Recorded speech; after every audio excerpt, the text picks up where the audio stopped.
political insider. We have cabinet picks. The Supreme Court of the United States is coming up. And something more important that I don't think a lot of people are looking at, Mr. Trump is going to have 2 Federal Reserve selections right out of the box. Janet Yellen and 2 other chairs will be leaving in the next 18 months.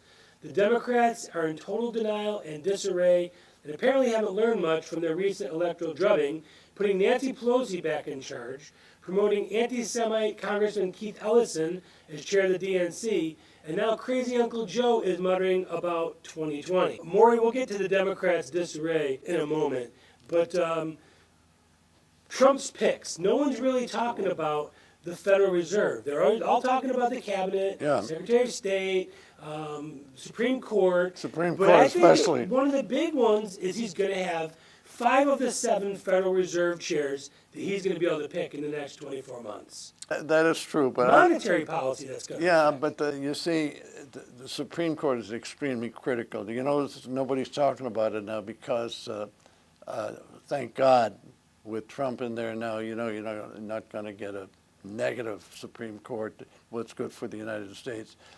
As far as the Federal Reserve, you're not going to see Elizabeth Warren on there or someone like that. I think it's a chairman that counts. I think the regional. I know enough about the Federal Reserve to know that the regional people aren't that important. They really aren't. I mean, they're good. Some are, some are not. It's almost a nominal kind of position. It's the chairman that counts. Now, do you think they're probably going to raise interest rates? Well, of course they are. Okay. Are they doing that because Trump is coming in? Would they have not done that? It has nothing to do. It's not a political. They were caught flat-footed when we were in deflation, and disinflation came about because our dear president and the government he had, we weren't able to come up with the kind of employment that would generate a flight from deflation, not into inflation, but disinflation. So the point is we've been in a deflated economy in the 8 years that Obama was president. So the point of that is that the Reserve has followed rather than led. If you go back to the Carter days, I mean, you had a number of chairmen who got worried that we were going to fall out of bit completely, so they kept raising interest rates.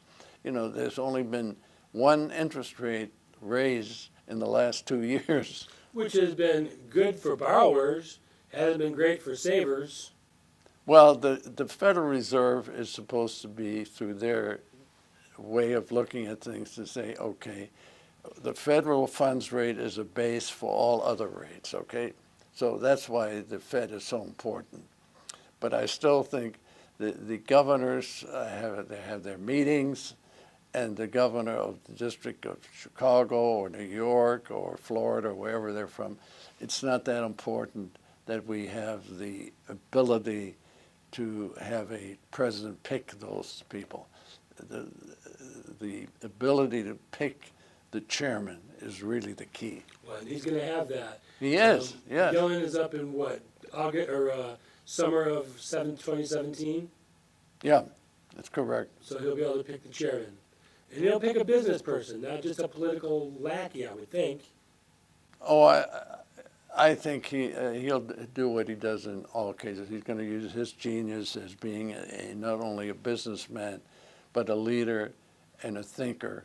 He's going to use that same basic approach to the Federal Reserve as he would to the Supreme Court and all other courts and anything else that's under his power. What you're going to see in the 8 years, I think he's going to have a great 4 years. You're already assuming he's won re-election? Absolutely. I think it'll be a changed country in 4 years. So I think the momentum will carry him right along. Let Joe Biden be the nominee of the Democratic Party, which he's now talking about. He's going to be 80 by then. I mean, I know that. How about his pick so far for his nominee? I can't think of one nominee that I really have much fault with yet. If you? For his cabinet. No, he first of all, he's got great advisors. And secondly, he's picking what's good for the country and what is good for the program. He wants to go down in history as one of the greatest presidents. He wants to be along with a Franklin Roosevelt, a Reagan, James Monroe, George Washington, Abraham Lincoln. He wants to be known as that kind of a person. And the bar is set pretty low right now, so he doesn't have to do a lot, but I expect him to do a lot. No, so you're right. He's got Mad Dog Mattis for Secretary of Defense, great pick. Sessions for AG, which I think is a great pick for him. He's made some really smart... he's made these picks out of logic and intelligence and understanding, whereas other presidents have just done it to payback, cronyism. You can just imagine what Hillary would have done.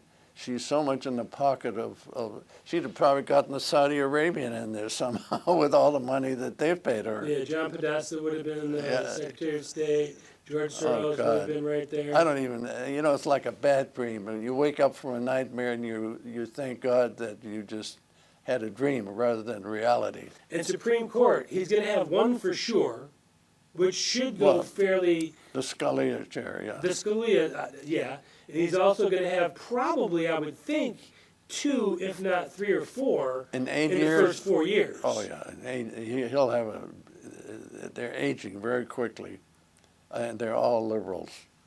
And, you've got Sotomayor and you've got Ginsburg, which they will be around for quite a while. Roberts is going to be around for quite a while. Oh, he got paid off. Yeah, he's turned out. I think that's my opinion.